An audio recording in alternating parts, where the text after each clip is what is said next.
Lately while surfing YouTube, I have been seeing a lot of videos about Riverdale and how bad of a show it is, to which I thought, even I want to dip my fingers in that pie. Wait, shit, that's not how the saying goes. Anyway, let's watch the pilot. So, the episode starts with Jughead doing a voiceover wherein he gives us a backstory about what happened in Riverdale, but in his own emo kid kind of a way. So, what if you get friendzoned by every girl you ever meet and then they text you every day to solve their relationship issues? Boo fucking who? Get over it. Also, that's my job. So, let me tell you the backstory. So, on the 4th of July, Cheryl and her twin brother Jason Blossom go to the Sweetwater River for an early morning boat ride. And in the next scene, a Boy Scout sees a boat flipped upside down and Cheryl sitting all wet on a rock on the edge of the river. And when asked what happened, Cheryl tells that she dropped her glove in the river. So Jason reached down to get it and suddenly the boat flipped and Jason panicked and accidentally drowned. But when the police searched the river, his body was nowhere to be found. So after a week of searching, the Blossom family had to bury an empty casket. And in this whole epilogue, we also see Betty's parents. If he is dead, Hal, I hope in those last moments he suffered. May Jason Blossom burn in hell. What is wrong with you? A kid just died. Now, I know what you're asking. Who is Betty? Well, let me show you. Oh my god. What? That's Betty, the typical girl next door who is hanging out with her gay best friend Kevin. Now, one thing you need to know about Betty is that she has a huge crush on Archie, the boy next door. Game changer. Archie got hot. He's got abs now. 6 more reasons for you to take that ginger bull by the horns tonight. Betty, it's not my place, but I don't think it's really healthy to be so obsessed with Archie. The next thing you know, you have a closet full of dolls with their heads removed and Archie's photo stuck inside. And all of them are wearing clothes that you have made from hoodies that you stole from Archie. Anyways, next, Betty goes to see Archie at Pop's chocolate shop, where they are both discussing what they did all summer. That's where Archie tells Betty that he is into music now, as if he didn't already have abs and was in the football team. Archie, at this point you need a bodyguard to stop Betty from kidnapping you. So as Betty is about to tell Archie how she feels, a new girl walks in. I've been thinking about us, Archie, and our friendship, and how it's time we dated.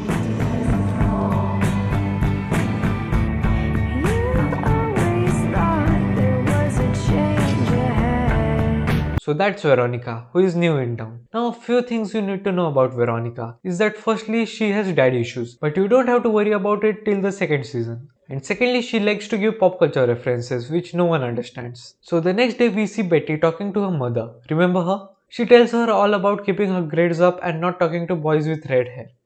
You missed curfew last night. By 7 minutes.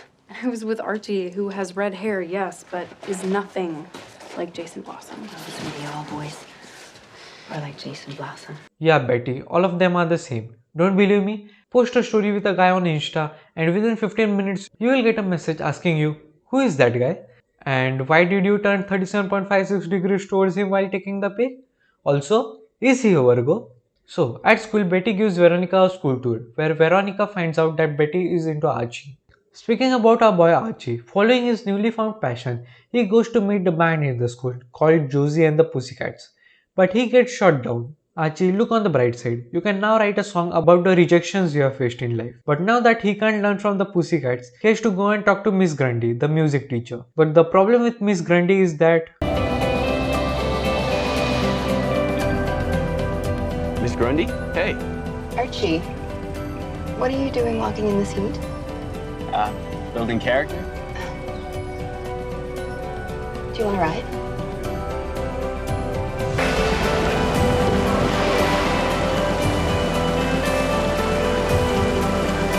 So yeah, that happened. Now I don't know if this is a good thing, but Archie can now write a song about love. So later Archie goes to meet Miss Grundy to talk to her about his new passion. But due to all the things that happened between them, Miss Grundy doesn't want to teach Archie. Where we also find out that Archie and Miss Grundy were both there near the Sweetwater River on the 4th of July and they heard a gunshot. But Miss Grundy doesn't want to talk to anyone about it cause she would get caught. Yeah, fuck Jason. He was only a 17-year-old kid who died. Anyways, while Archie is pursuing his passion, Betty and Veronica go to audition for the cheerleading squad, and I have to say, this has to be one of the strangest auditions I have ever seen. For the first test, they have to show their cheerleading skills, and they pass the test only because Betty and Veronica kiss. For the second test, which is the interview round, Cheryl asks Betty about her sister, and after a few questions, she loses it, and we see this. What do you have to say about that, Betty? Go ahead, the floor is yours. Whatever you've been dying to spew about Jason and how he treated Polly, unleash it. Destroy me. Tear me a new one, rip me to shreds, annihilate me. What is wrong with you? Why would you say something like that? But you know, the other day I was watching a video where the girl said the exact same things, but that time it made a lot more sense. But we also find out that Betty's sister Polly and Jason were dating. And after Jason's death, Polly had a nervous breakdown and is now admitted to a group home. Now back to the auditions. Turns out that Veronica used to be a bully back in her New York school, and after all the things that happened with the father, she has changed. So she stands up for Betty and gives a whole monologue to Cheryl, to which Cheryl agrees to take both Betty and Veronica into the cheerleading squad. So now that Veronica and Betty have now become the River Vixens, that's the name of the cheerleading squad, Veronica pushes Betty to ask Archie out to the back to school dance. But Betty hesitates and asks Archie to take both Betty and Veronica to the dance as friends, to which even Archie agrees. So now that all this has happened, Betty is really happy, singing and dancing, and that's when her mom showed up. And when she finds out about all this, look how happy she is. What is that? I made the cheerleading squad. Cheryl Blossom's cheerleading squad? After what Jason did to Polly? No, I'm sorry. I won't allow it. Take that off right now. Wow, thanks mom. All you had to do was show that you are happy for your daughter. Now I have to stay out past my curfews, get drunk every night, and date kids who own all the shades of flannel shirts they could find at H&M. Now let's talk a little bit about Archie. During his football practice, his coach chooses him to play for varsity football, but Archie is afraid that he won't get time to follow his passion. So he lies to his coach that he is really busy working for his dad. And earlier when his dad asked to work for him, he gives football as an excuse. But then his dad finds out, and now Archie has to decide what he should choose. The next day, everyone except Jughead goes to the back to school dance. Cause you know he's too cool to hang out with dumb human beings who spend most of their time making reels or TikTok, which are watched only by his best friend, his sister, and that one unknown person that the algorithm really hates. And the dance, I have to say, is also one of the strangest dances I have ever seen. I mean, it's good, but Cheryl has installed these huge posters of Jason everywhere.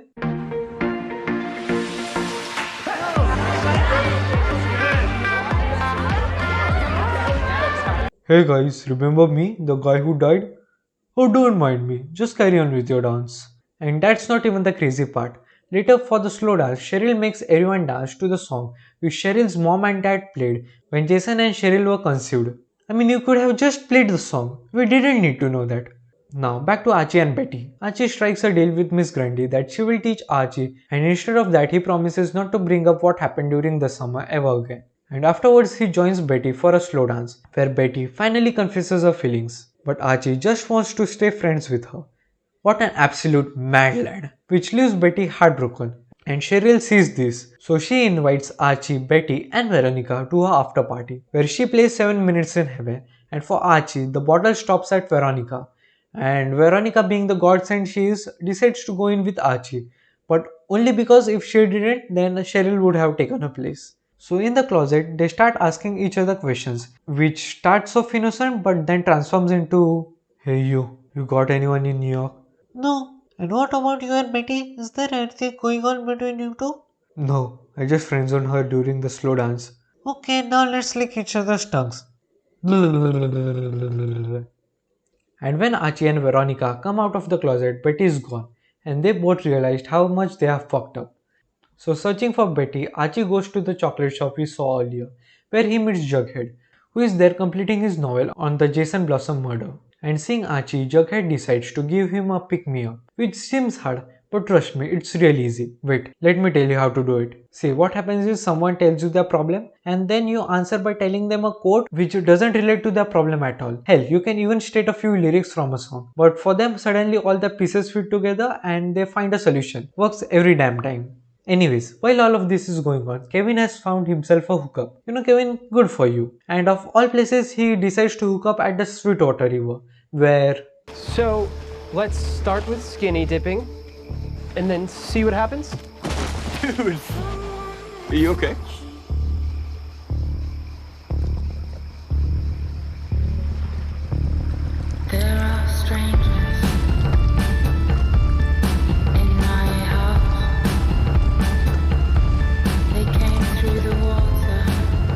Oh my god, Jason.